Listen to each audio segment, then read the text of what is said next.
अल्हम्दुलिल्लाहि रब्बिल आलमीन वस्सलातु वस्सलामु अला खातिमिन नबिय्यीन अम्मा बाद फ़अऊज़ु बिल्लाहि मिनश शैतानिर रजीम बिस्मिल्लाहिर रहमानिर रहीम लक़द कान लकुम फ़ी रसूलिल्लाहि उस्वतुन हसनह वक़ाल अल्लाहु तआला वमा अर्सलनाका इल्ला रहमतल लिल आलमीन वक़ाल अल्लाहु तआला वमा अर्सलनाका इल्ला काफ़्फ़तल लिन्नासि बशीरन व नज़ीरा वक़ाल अल्लाहु तआला वरफ़अना लका ज़िक्रक सदक़ल्लाहुल अज़ीम रब्बि इश्रह ली सदरी व यस्सिर ली अमरी वहलुल उक़दतम मिन लिसानी यफ़क़हू क़ौली अल्लाहुम्मा अरिनल हक़्क़ हक़्क़न वरज़ुक़ना इत्तिबाअहू व अरिनल बातिला बातिलन वरज़ुक़ना इज्तिनाबह।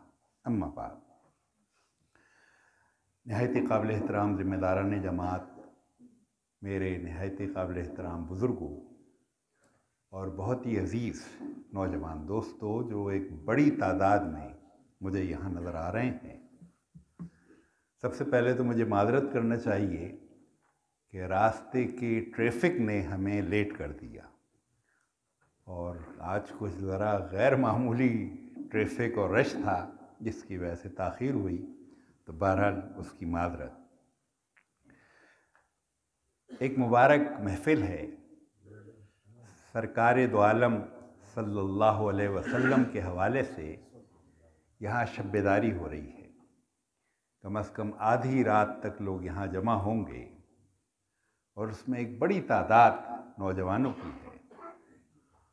और वाक़या ये है कि कोई ये समझे ये एक मुतबर्रिक महफ़िल है तो ये मुतबर्रिक भी है, इसमें तक़द्दुस है, तक़द्दुस भी इसमें है, इसमें सवाब है, सवाब भी इसमें है।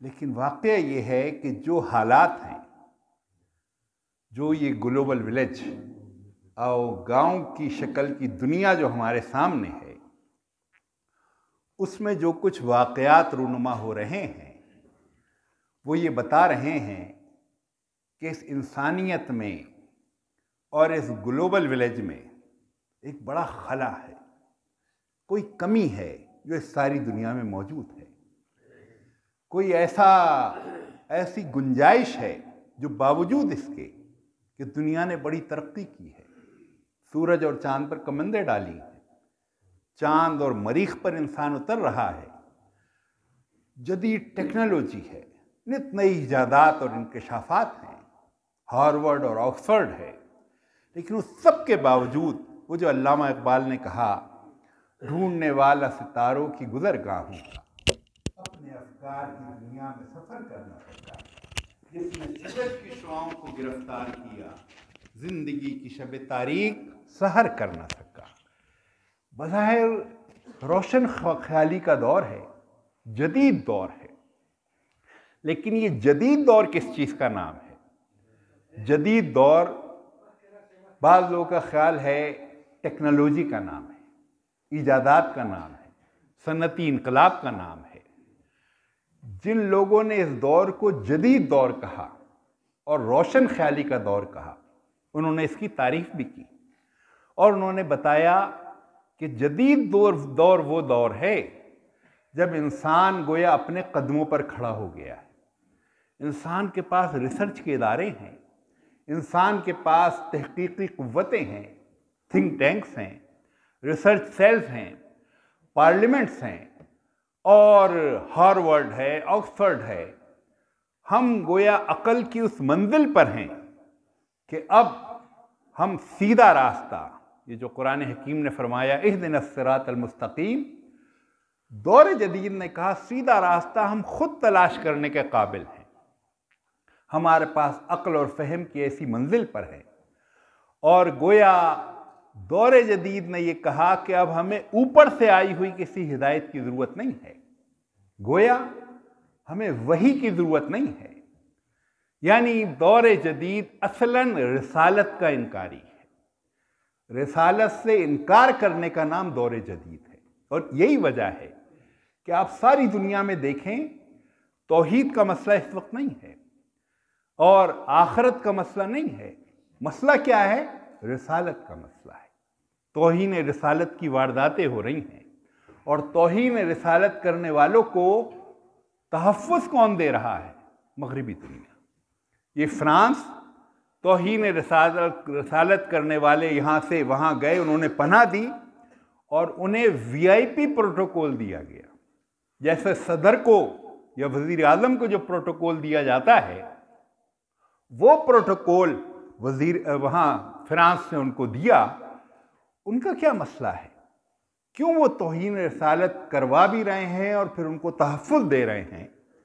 इसलिए कि दौरे जदीद ने यह समझा था कि अब हम ऐसी मंजिल पर हैं और सदियों का गर्द गुबार उड़ा है और साइंस और टेक्नोलॉजी का धुआं उड़ा हुआ है।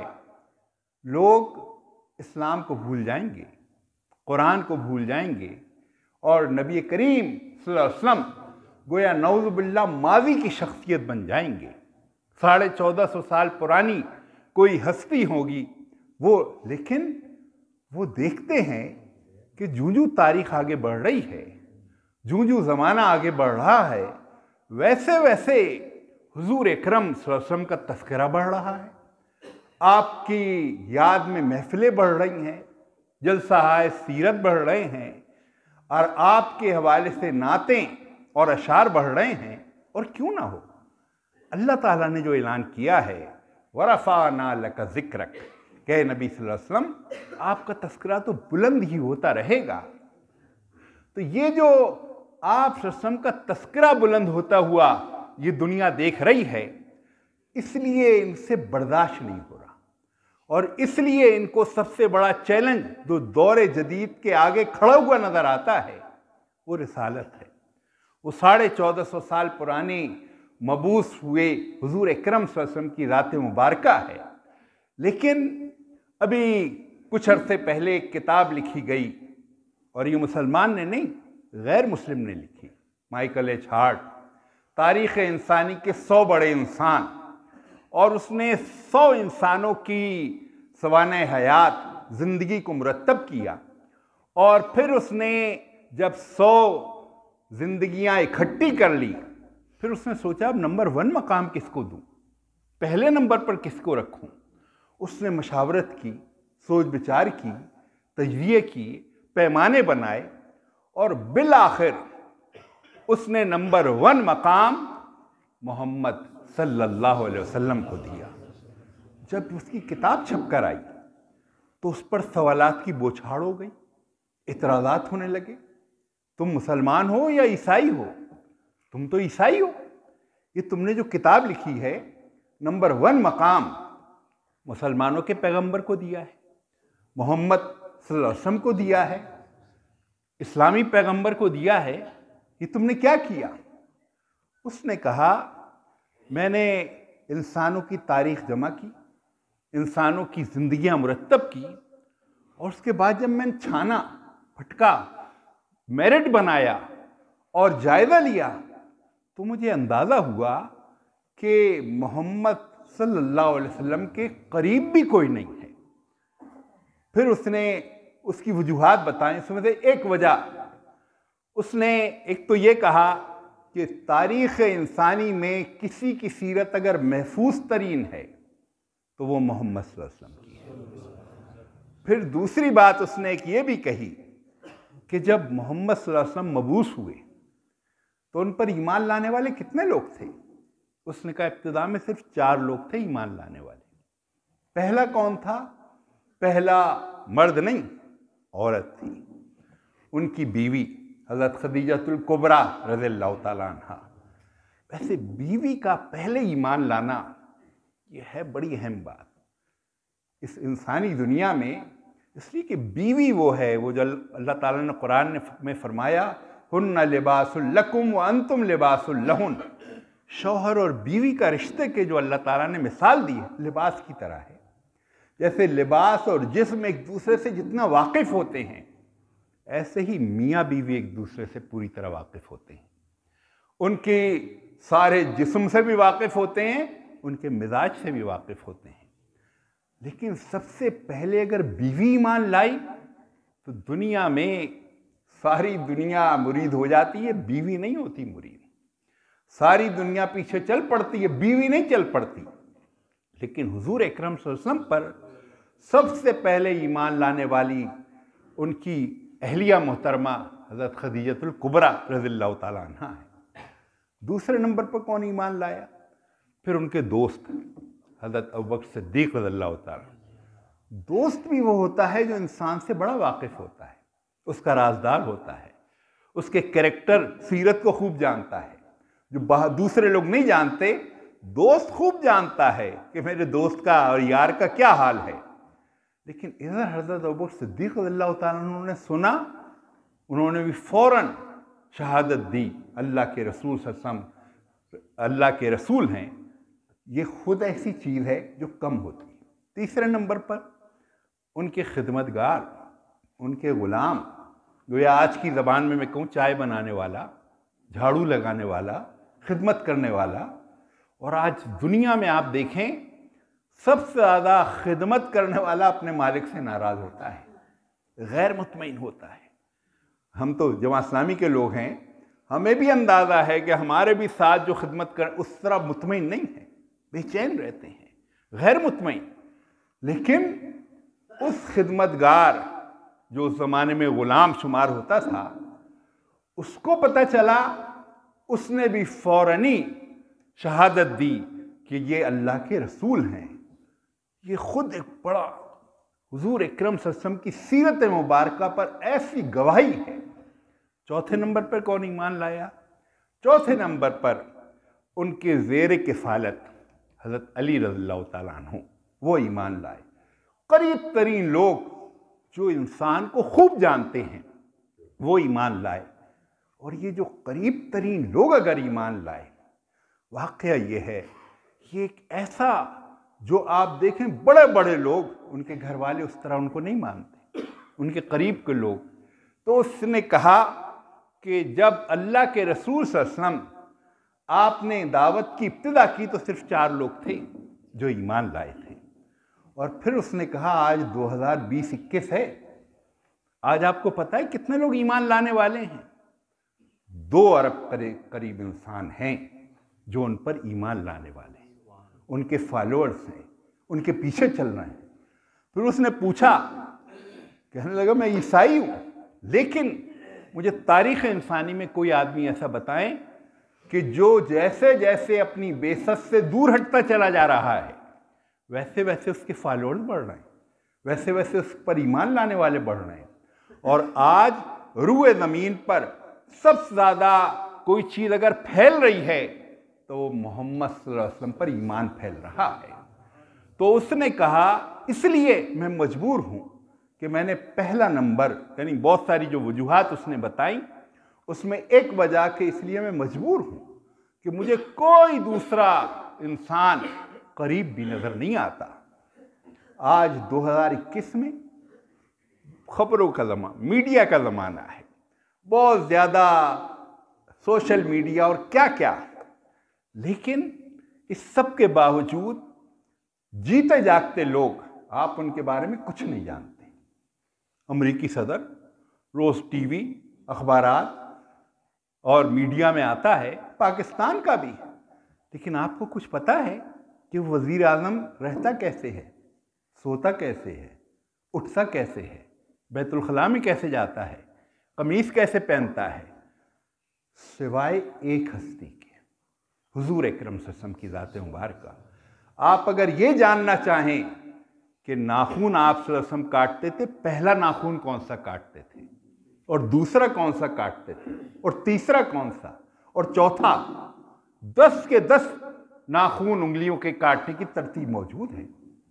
किसी की आपको मालूम है? आप सल्लल्लाहु अलैहि वसल्लम इस्तराहत कैसे फरमाया करते थे?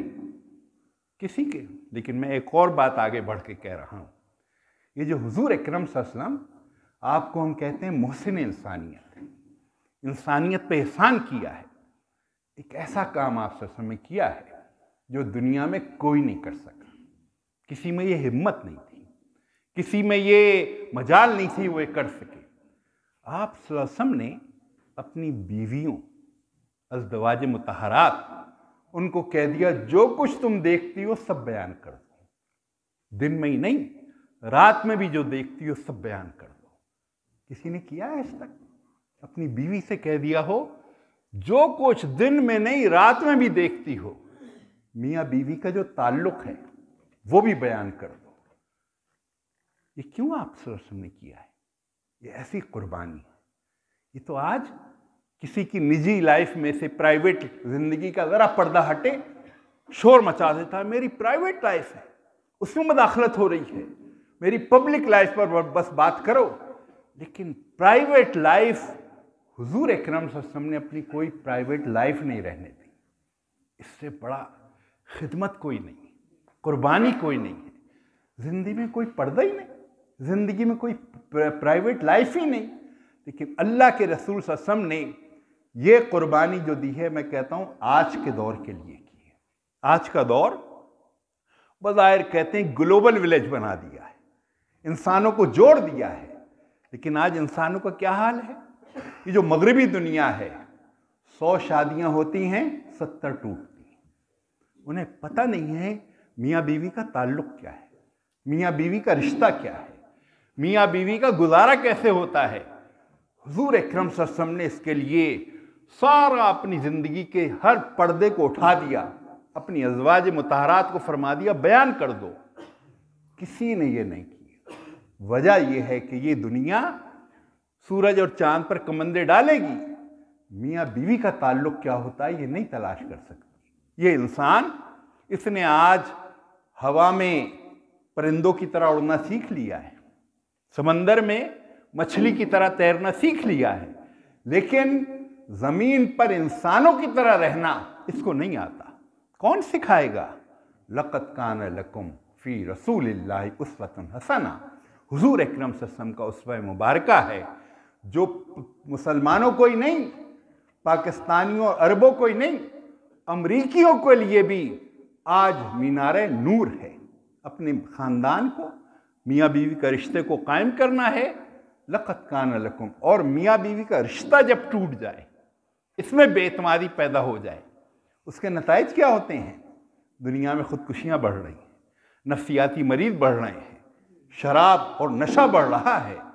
जब मियाँ का बीवी पर से, बीवी का मियाँ से एतमाद उठ जाए, तो अगर वो जिएगा तो शराब पी पी कर जिएगा। पीते हैं गम घुलाने को, ऐसा गम गोया उन्हें लग जाएगा। तो इस पहलू से सिर्फ एक सीरत है जिसमें कोई पर्दा नहीं, हर चीज हमारे सामने है।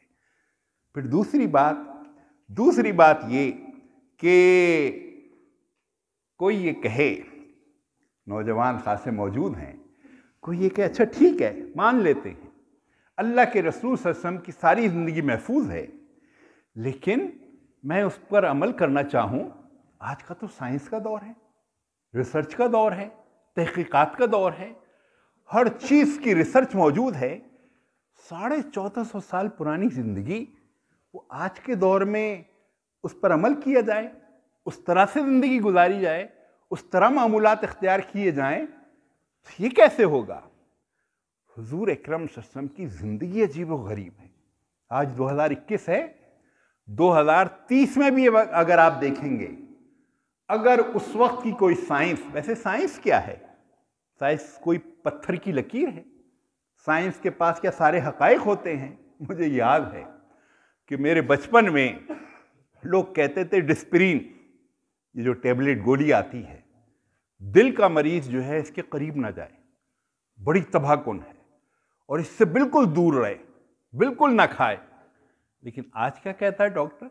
आज कहता है दिल का मरीज है, एक डिस्प्रिन की गोली रोज जरूर खाया करो। अरे तुम 180 डिग्री पर तब्दील हो गए। कहने लगे हाँ, पहले हमारी तहकीक वो थी, अब हमारी तहकीक ये हो गई। ये है साइंस जिसका कुछ पता नहीं। इसी तरह से मुझे याद है मेरे बचपन क्या नौजवानी में ही इश्तहार आते थे। क्या इश्तहार आते थे? डब्बे का दूध बच्चों को पिलाओ, सेहत का ज़ामिन है, जान बनेगी, बच्चा ताकतवर हो जाएगा, डब्बे का दूध। लेकिन आज आपको पाबंदी नजर आएगी, वो इश्तहारात नजर नहीं आएंगे। बल्कि एक डॉक्टर हैं, खातून डॉक्टर, वो ज़रा दूसरी तीसरी मंजिल पर ऊपर बैठती हैं, वहाँ पर बच्चों की डॉक्टर हैं, कोई माँ अपने बच्चे को लाए और उसको फीडर लगा हुआ हो, बोतल से दूध पी रहा हो, तो वो बोतल लेती हैं और तीसरी मंजिल से नीचे फेंकती हैं। कहती हैं तुम अपने बच्चे की दुश्मन हो गई हो, तुम अपने बच्चों के साथ ज्यादती कर रही हो। ये बच्चे के लिए माँ के दूध से बेहतर कोई चीज नहीं है। अब ये कहता है इंसान, कल क्या कहता था? कल कहते थे वो कहते थे। ये है साइंस। लेकिन और साइंस वैसे अगर कुछ कह भी दे तो क्या मान लेता है आदमी? साइंस की मानता है आज? ये अभी मैं पढ़ रहा था कि अमेरिका में हर साल बड़ी तादाद, पता नहीं 10 लाख कितने लोग सिगरेट नोशी से मर जाते हैं। तो सिगरेट नोशी को क्या साइंस ने कहा है बड़ी अच्छी चीज है, बहुत सेहत की जामिन है, सारे बताया इतनी नुकसानदेह है। लेकिन ये हमारा भी अजीब व गरीब मजाक जमाना है। हम अपने बचपन में देखते थे, दिखाते थे सिगरेट पीने वाला चोटियां सर कर रहा है, बड़े बड़े कारनामे अंजाम दे रहा है, और जैसे सिगरेट पीकर बड़ी जान आती है। फिर थोड़ी तब्दीली आई, इश्तहार वो दिखाते थे और नीचे वजारत सेहत साहिबा का स्लाइड चल जाता था कि सिगरेट नोशी मुजरे सेहत है। ये जो इश्तहार दिखाया जा रहा है ये झूठ है। लेकिन अब क्या है, अब आपको सिगरेट का कोई इश्तहार मीडिया पे नजर नहीं आएगा। ये क्या, ये जदीद दौर है। तो लेकिन अगर साइंस में कोई भी सच्चाई है, सच्चाई तो बस वैसे ला मुबद्दिल लिकलिमातिही, अल्लाह और उसके रसूल में है सच्चाई, इसमें कोई तब्दीली नहीं। पत्थर की लकीर अगर जिसको कहते हैं वो अल्लाह और उसके रसूल की बात है। ये तो दुनिया की चीजें तो रोज बदल जाती हैं, लेकिन अगर कोई चीज वाकई ठीक भी है, कोई पैमाने हैं, बनाए और हुजूर अकरम सल्लल्लाहु अलैहि वसल्लम की ज़ात मुबारका और मामूलात उनको उस पर परखें। आज वो हमारे हकीम सईद साहब थे, कराची में शहीद कर दिए गए, अपने हर मरीज से कहते थे कि खाने के फौरन बाद पानी ना पियो, वक्फा करो, ज़रा देर बाद पानी पियो। हर डॉक्टर आज ये कहता है। मैंने कुछ अर्से पहले एक किताब पढ़ी, उसमें रसूल अकरम सल्लल्लाहु अलैहि वसल्लम, डॉक्टर अब्दुल हई साहब की, मौलाना अशरफ अली थानवी साहब के खलीफा हैं। उसमें मैंने पढ़ा कि अल्लाह के रसूल सल्लल्लाहु अलैहि वसल्लम का मामूल ये था, खाने के फौरन बाद पानी नहीं पीते थे, वक्फा दिया करते थे। आज लोगों की समझ में आ रहा है। इसी तरह से अल्लाह के रसूल सल्लल्लाहु अलैहि वसल्लम, कई हदीस हैं, खाना पेट भर के मत खाओ, ज़रा खाली छोड़ दो। आज जो ये दुनिया है हमारी, चाहते हैं नाक तक खाना भर के खाएं। वो जो लतीफ़ा मशहूर है कि एक दावत में एक साहब गए, खूब खाया और खा खा के उनका पेट खराब हो गया, तबीयत खराब हो गई, लेट गए। जब वो तबीयत खराब हो गई, लोग उठाकर हकीम साहब के पास ले गए कि ये इनकी दावत में थे, तबीयत खराब हो गई, ये खा ज़्यादा लिया है। तो हकीम साहब ने कहा अच्छा, बदहज़मी हो गई, ये चूरन इनको दे दो, पुड़िया दी कि ये इनको खिला दो। लोगों ने कहा उससे कि अब ये चूरन खा लो। कहने लगे चूरन की अगर गुंजाइश होती तो मैं खाना ही और ना खा लेता। तो यानी यहाँ तक इतना। लेकिन आज साइंस क्या कह रही है, नहीं, पेट खाली छोड़ो, इसी में सेहत है, इसी में तुम्हारी फलाह है। फिर इसी तरह से वो डॉक्टर खालिद महमूद गजनवी साहब ने एक किताब लिखी है, तिब्ब नबवी, 6 जिल्दों पर मुश्तमिल है, जिसमें सारी चीज़ें का अहाता कर लिया है। आज कराची में, यहाँ भी होता होगा, हमारे यहाँ बड़ी बड़ी बेकरियाँ हैं शानदार, वहाँ कोई लंबी सी गाड़ी से, डिफेंस या क्लिफ्टन से कोई मर्द या औरत उतरेंगे और वो जो बेकरी का मुलाजिम है उससे कहेंगे हमें ब्राउन ब्रेड चाहिए, ब्राउन ब्रेड। वो बेचारा कारीगर और मुलाजिम वो तो समझते नहीं है ब्राउन ब्रेड क्या होती है। वो फिर पूछेगा भी ये ब्राउन ब्रेड क्या होती है, वो कहेगा या कहेगी कि वो भूसी की डबल रोटी, हमें भूसी की डबल रोटी चाहिए। वो भूसी की डबल रोटी, कुछ अर्से पहले तुम क्या कहते थे, हमें फाइन आटा चाहिए, सफ़ेद आटा, भूसी जानवरों को डाल दो। हमें भूसी से पाक आटा दो। अब तुम्हें क्या हुआ है, भूसी की डबल रोटी? कहते हैं अब असल में जदीद तहकीक ये है कि भूसी बड़ी सेहत की ज़ामिन है। पेट के सैकड़ों अमराज का इलाज इस भूसी में है।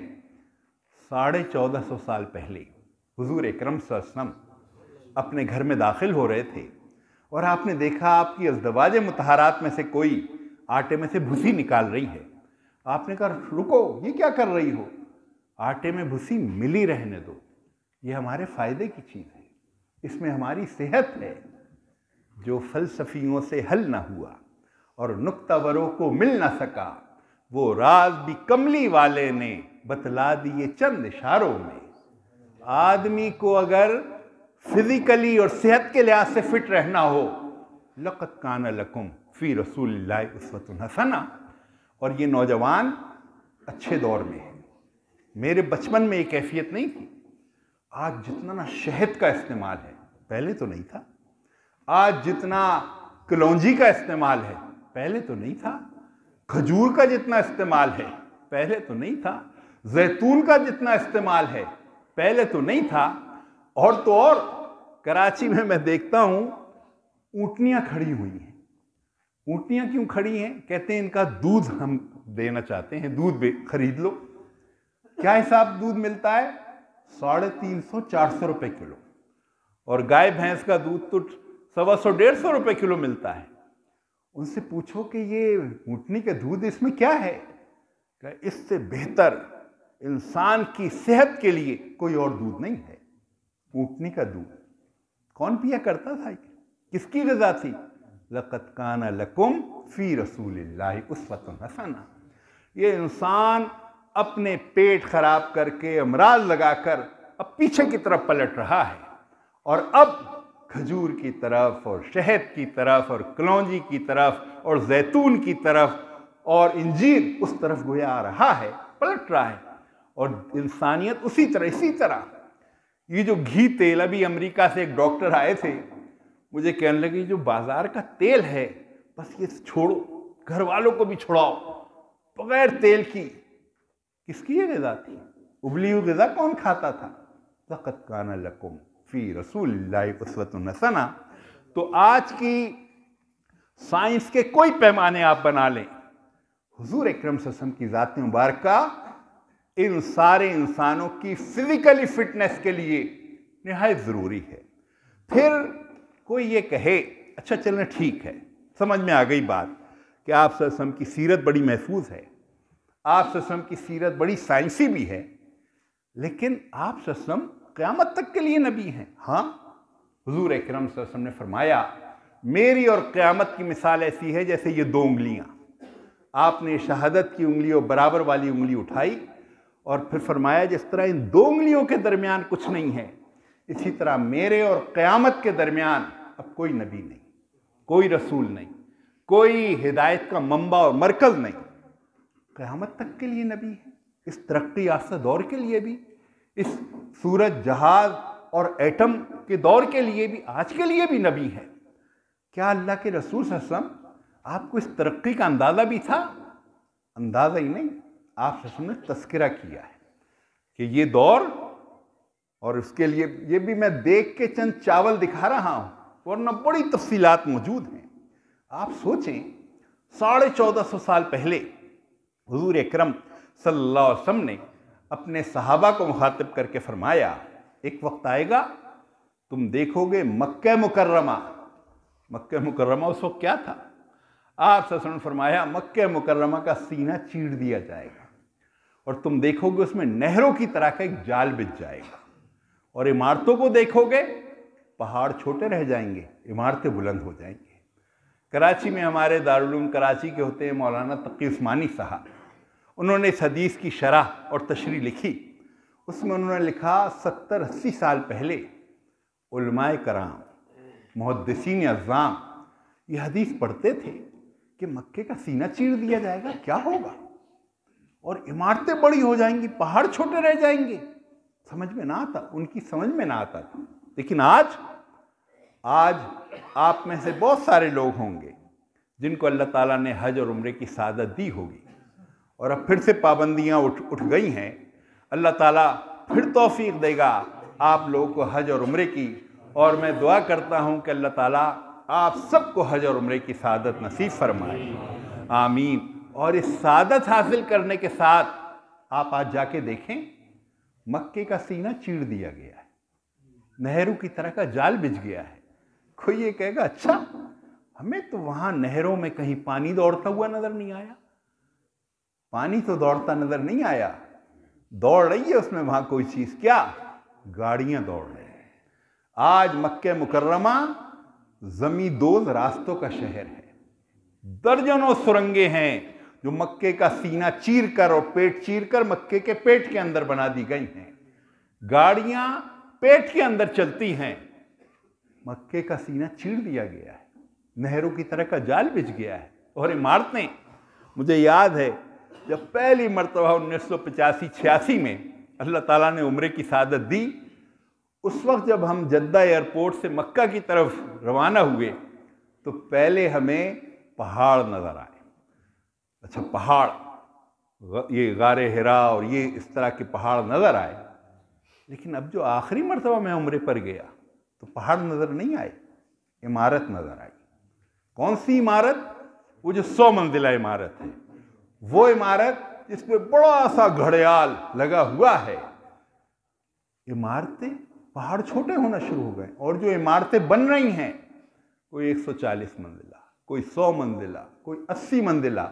पाकिस्तान में कोई 80 मंजिला इमारत नहीं है, और वहां 100 मंजिला इमारत खाने काबा के साथ खड़ी हुई है। जो बात 70-80 साल पहले अकल में ना आती थी, आज आंखों के सामने आ गई है। ये हुजूर अकरम सल्लल्लाहु अलैहि वसल्लम ने क्यों तस्करा किया? अल्लाह के रसूल सल्लल्लाहु अलैहि वसल्लम ने ये तस्करा इसलिए किया, ये दौर भी तुम्हें नजर आए, दौर ये मेरा है, मेरी ही हिदायत चलेगी। इसी तरह हुजूर अकरम सल्लल्लाहु अलैहि वसल्लम ने फरमाया, एक वक्त आएगा ऐसी आवाज में बात होगी मशरिक और मगरिब में सुनाई देगी, मशरिक और मगरिब में सुनाई देगी, ऐसा लाउड स्पीकर। लेकिन क्या आज ऐसा नहीं है? अभी 7 बजे वॉइस ऑफ अमेरिका की नशरियात शुरू हुई, उर्दू सर्विस। कहाँ से शुरू हुई? वाशिंगटन से। वाशिंगटन कितना दूर है? हजारों मील दूर है। और सुनते आप कहाँ हैं? यहाँ मदियन में, कालाब में, मंगोरा में, कराची में। ऐसी आवाज में बात होगी मशरिक में। इसी तरह BBC लंदन, अब तो उर्दू सर्विस उसकी तकरीबन बंद हो गई है, वरना 8 बजे नशरियात आती थी और मैं कोशिश करता था उसको सुनने की। लंदन से नशर होती थी और सुनते हम यहाँ थे। ऐसी आवाज़ में बात होगी, मशरिक और मगरिब में सुनाई देगी। इसी तरह आप ने फरमाया, ऐसी सवारी पर सफ़र होगा जिसके दोनों कान 30-40 हाथ लंबे होंगे, और तुम हवा में उसको ऐसे उड़ते देखोगे जैसे बादलों को उड़ते देखते हो, ज़मीन के फासले सिमट जाएंगे। उस ज़माने में वो जो हदीस में आता है ना कि सहाबा सफ़र पे रवाना हुए, महीनों बाद सफ़र करके पहुँचे, और आज आदमी सुबह निकले, शाम में अमेरिका होगा, हज़ारों मील दूर। हुजूर सल्लल्लाहु अलैहि वसल्लम ने फरमाया, ज़मीन के फासले सुकड़ और सिमट जाएंगे। और एक हदीस में यह भी है कि उसकी पीठ पर नहीं, इसलिए कि उस ज़माने में घोड़े की पीठ पर और खच्चर की पीठ पर और ऊँट की पीठ पर और हाथी की पीठ पर सफ़र होता था। आप सल्लल्लाहु अलैहि वसल्लम ने फरमाया, उसकी पीठ पे नहीं, उसके पेट में बैठ के सफ़र हुआ करेगा। बच्चों को भी सामने ये बात की जाए तो वो कहेगा, अच्छा ये उस हवाई जहाज़ का तस्करा अल्लाह के रसूल सल्लल्लाहु अलैहि वसल्लम ने उस ज़माने में किया था। और वाक़या ये है, अहादीस में तो इससे भी ज़्यादा चीज़ों का तस्करा है कि अल्लाह के रसूल सल्लल्लाहु अलैहि वसल्लम ने, अब आप सल्लल्लाहु अलैहि वसल्लम ने फरमाया था, एक वक्त आएगा सूद हर आदमी खाएगा, जो ना खाना चाहे वो भी खाएगा। साहबा हैरान हुए कि अल्लाह के रसूल सल्लल्लाहु अलैहि वसल्लम जो ना खाना चाहे वो कैसे खाएगा? आप सल्लल्लाहु अलैहि वसल्लम ने फरमाया कि सूद की बस ऐसी कैफियत होगी जैसे ये गर्दो गुबार, हवा उसमें धुआं मिल जाए, गर्दो गुबार मिल जाए, खाना पड़ेगा। अब मैं अभी इस्लामाबाद से निकला हूँ, वो लाहौर से, रास्ते में हम आ रहे थे तो हमारे सामने साथ पाइंदा मोहम्मद साहब थे, शीशा खोला फिर बंद कर दिया, कहा गर्दो गुबार बहुत है, वो आएगी। लेकिन जिनके शीशे खुले थे वो तो सब गर्दो गुबार खा रहे थे। क्या शौक से खा रहे थे? क्या उनकी ख्वाहिश थी कि गर्दो गुबार खाया जाए? अल्लाह के रसूल सल्लल्लाहु अलैहि वसल्लम ने मिसाल क्या दी? का कैफियत ये हो जाएगी सूत की, जैसे फजा में धुआं और गर्दो गुबार हो, आदमी को खाना पड़ता है, यही कैफियत सूत की हो जाएगी। और आज ये जो मेरे जिस्म पर कपड़े हैं किन फैक्ट्रियों से निकल कर आए हैं? सूदी निज़ाम। ये जो हम चावल खाते हैं, आटा खाते हैं, गंदम, रोटी, सूदी निज़ाम से निकल कर आ रहे हैं। हमारा सारा मुल्क सूदी निज़ाम पर गोया चल रहा है। ऐसी कैफियत हो जाएगी, हर आदमी सूद खा रहा होगा। तो अल्लाह के रसूल सल्लल्लाहु अलैहि वसल्लम ने गोया आज के दौर और आज की जदीद साइंस, तरक्की, इस सब का तस्करा किया। लेकिन ये साइंस और जदीद टेक्नोलॉजी का तस्करा नहीं था। हुजूर अकरम सल्लल्लाहु अलैहि वसल्लम ने अपने दायरे रिसालत का अहाता किया है कि ये दौर भी नजर आए, दौर ये मेरा है, हिदायत मेरी चलेगी। फिर कोई नौजवान ये कहे कि अच्छा ठीक है, लेकिन इस वक्त तो मसला ये है कि अमेरिका में अभी चंद दिन पहले की खबर है, रेलगाड़ी में, चलती रेलगाड़ी में एक औरत की इज्जत लूट ली गई। अभी एक अमेरिकी अदाकारा, उसका इंतकाल भी हो गया, उसने इंकिशाफ किया है कि फला अदाकार, उसका भी इंतकाल हो गया। जब मैं नौजवान थी उसने मेरी इज्जत लूटी थी। मामूल है ये। तो उसने पाकिस्तान अखबार रोज आता है ना, पढ़ें आप, लाहौर में ये हो गया, कराची में ये हो गया, औरत के साथ ये हो गया, जुल्म ये हो गया, डाका इतना पड़ गया, बच्चों के साथ ये हो गया। महंगाई इतनी हो गई, बेरोजगारी इतनी हो गई, परेशानी। इसका भी कोई इलाज है? इसका भी कोई अल्लाह के रसूल सल्लल्लाहु अलैहि वसल्लम की सीरत में कोई मदावा है? अल्लाह के रसूल, यही कैफियत एक नौजवान की थी। और वो नौजवान कौन था? बड़े बाप का बेटा था, हातिम ताई का बेटा। हातिम ताई जिसको आज भी हम जानते हैं, उसकी खर्च, गरीबों पर खर्च करना, उसकी सखावत आज भी मशहूर है। हातिम ताई का बेटा हुजूर अकरम सल्लल्लाहु अलैहि वसल्लम की खिदमत में हाजिर हुआ। और वैसे वो हाजिर क्यों हुआ था? उसकी बहन हुजूर अकरम सल्लल्लाहु अलैहि वसल्लम के साथियों की कैद में आ गई थी। और जब वो कैद में आई, हुजूर अकरम सल्लल्लाहु अलैहि वसल्लम को पता चला हातिम ताई की बेटी है। आपने उसको बुलाया और फिर कहा इसका बाप बड़ा गरीबों का ख्याल रखने वाला सखी परवर था। 2 सहाबा को मुकर्रर किया कि इसको हिफाजत के साथ इनके गांव छोड़ कर आओ। वो बहन उनकी उन 2 सहाबा के साथ चली, दिन भी गुजारा, रात भी गुजारी, जंगल भी आया, आबादी भी आई, घर पहुंच गई। फिर उसने जाकर अपने भाई से कहा मुझे 2 हजरात यहां छोड़ के गए हैं, लेकिन रास्ते में बेयाबान भी था, जंगल भी था, रात भी आई, दिन भी आए, लेकिन अजीबोगरीब वो इंसान थे, मेरी तरफ निगाह उठाकर नहीं देखा। हालांकि वो मेरे साथ सब कुछ कर सकते थे, मेरी तरफ नजर उन्होंने नहीं डाली। क्या हो गए हैं वो इंसान? और फिर उसने कहा वो मोहम्मद सल्लल्लाहु अलैहि वसल्लम उनके साथी थे। ये मोहम्मद सल्लल्लाहु अलैहि वसल्लम की तालीमात क्या है, जिन्होंने इंसान को क्या बना दिया है कि इंसान तो औरत की तरफ इसी तरह लपकता है जैसे भेड़िया बकरी की तरफ। ये ऐसे रुके हुए थे। क्या उनकी तरबियत थी? क्या उनका तस्किया था? जाओ तुम देख कर आओ। अदी रज़ियल्लाहु ताला अन्हु नौजवान थे, रवाना हुए, हुजूर अकरम सल्लल्लाहु अलैहि वसल्लम की महफिल में पहुंचे। और पहुंचकर अल्लाह के रसूल सल्लल्लाहु अलैहि वसल्लम की महफिल सजी हुई थी, सहाबा बैठे हुए थे, हुजूर अकरम सल्लल्लाहु अलैहि वसल्लम अपनी नशिस्त पर थे। देखा अदी आए हैं, बताया गया आपने उनको बुलाया और फिर अपनी जगह खाली कर दी और उनको बिठा दिया। अदी के जहन में ये था, ये तो सियासतबाजी है, लीडरी का चक्कर है, इन्हें हुकूमत चाहिए, इन्हें ओहदा चाहिए, इसलिए ये सब कुछ चक्कर चलाया हुआ है। लेकिन अल्लाह के रसूल सल्लल्लाहु अलैहि वसल्लम ने जब उनको बुलाकर अपनी जगह खाली कर दी, उनको बिठा दिया, तो बाद में उन्होंने कहा, मैं भग से उड़ गया कि अच्छा ये तो अजीबोगरीब आदमी है, अपनी पोजीशन का ख्याल ही नहीं है, अपने आप ज़मीन पे बैठ गए हैं और मुझे अपनी जगह पर बिठा दिया। फिर हुजूर अकरम सल्लल्लाहु अलैहि वसल्लम ने फरमाया, और ए अदी, और ज़ाहिर है हज़रत अदी के जहन में सवालात ही ये थे जो नौजवानों के होते हैं, इस माशरे का क्या होगा, इस सोसाइटी का क्या होगा, इस माहौल का क्या होगा। हुजूर अकरम सल्लल्लाहु अलैहि वसल्लम ने उनके चेहरे से उनके सवालात को पढ़ा।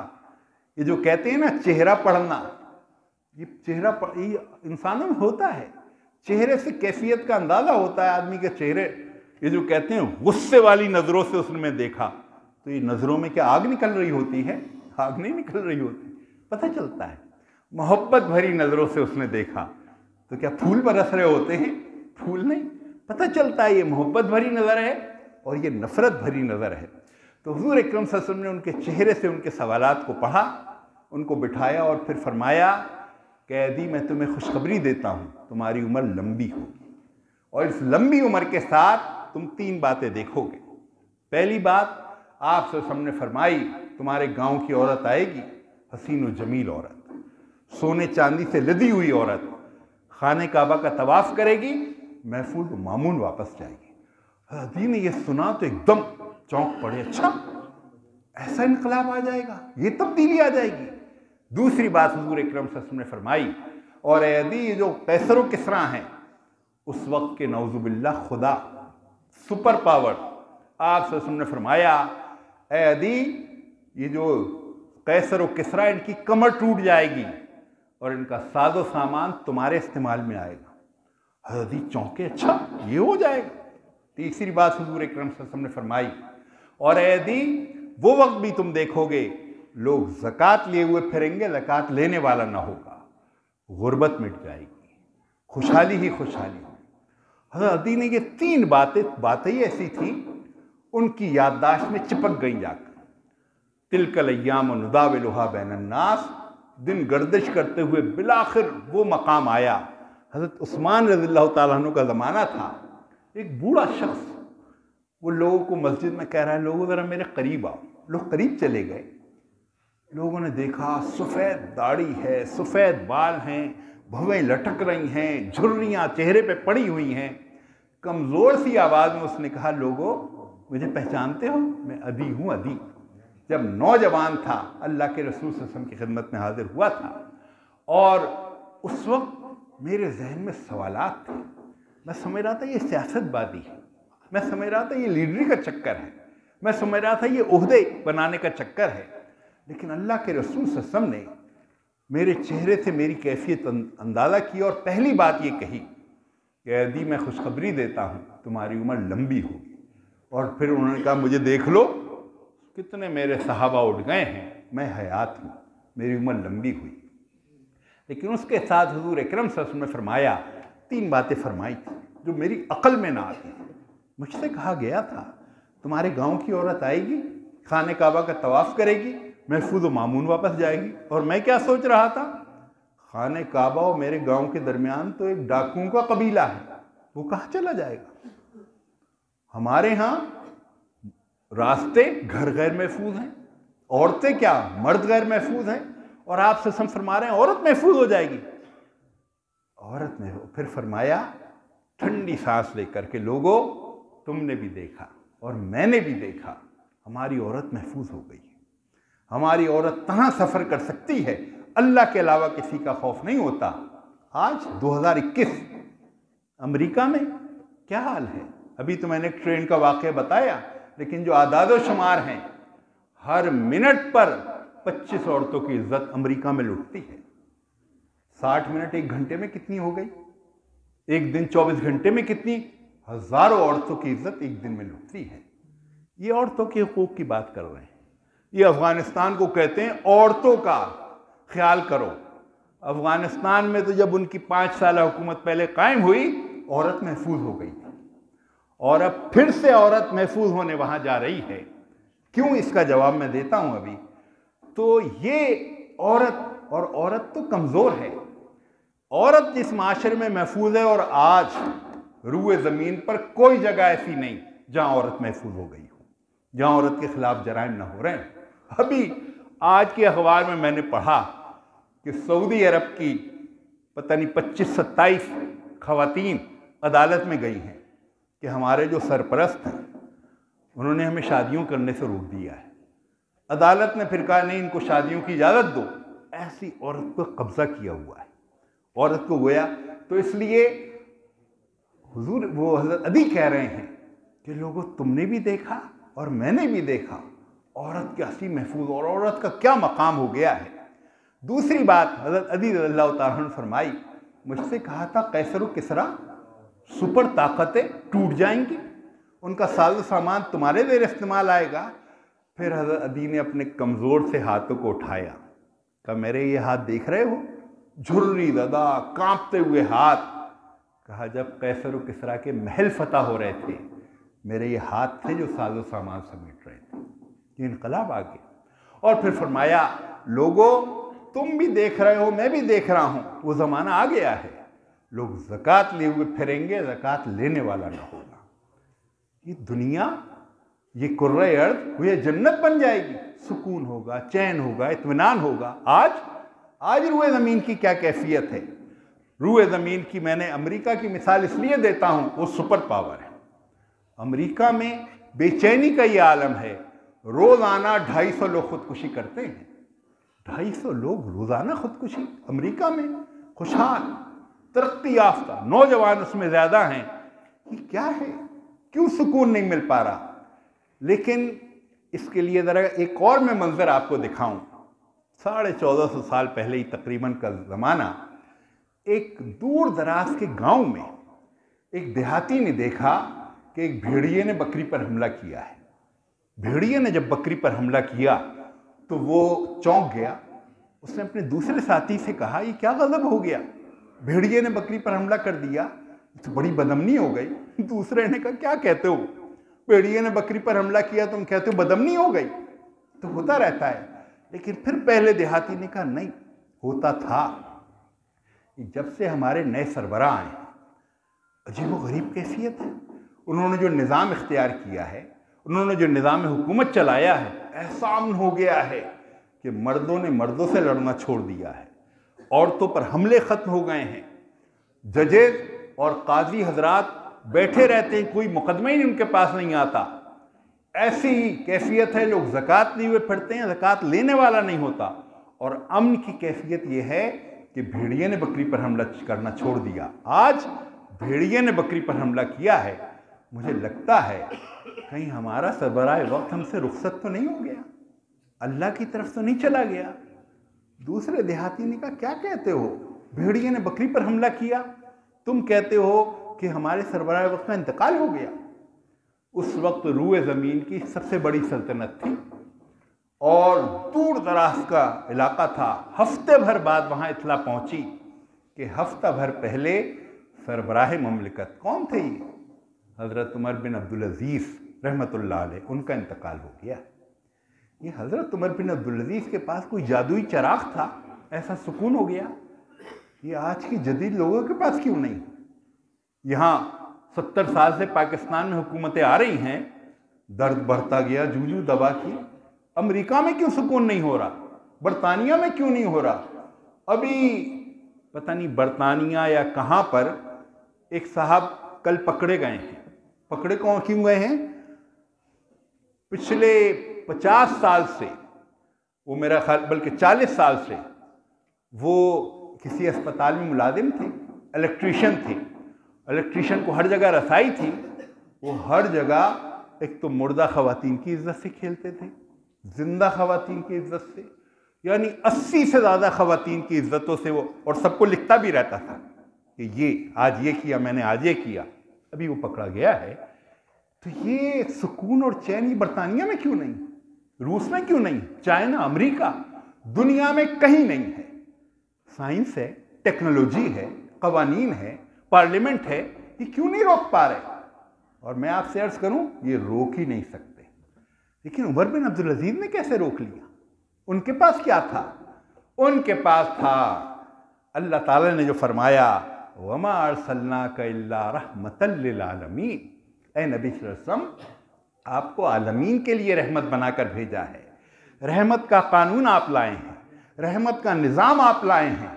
ये रहमत का जब निज़ाम नाफिज होता है तो अल्लाह ताला उसकी गोया क्या कहूँ मैं, अल्लाह ताला देखता है कि अच्छा मेरे नबी का निज़ाम नाफिज हो रहा है, अब इस मुल्क में कोई बदअमनी नहीं होना चाहिए, कोई लाकानूनियत नहीं होना चाहिए, कोई खुदकुशी नहीं होना चाहिए। ये जो कायनाती कुव्वतें हैं ये फिर मदद करती हैं, ये फिर साथ देती हैं, ये फिर भेड़िए को बकरी पर हमला करने से रोकती है, और ये इसके बगैर हो ही नहीं सकता।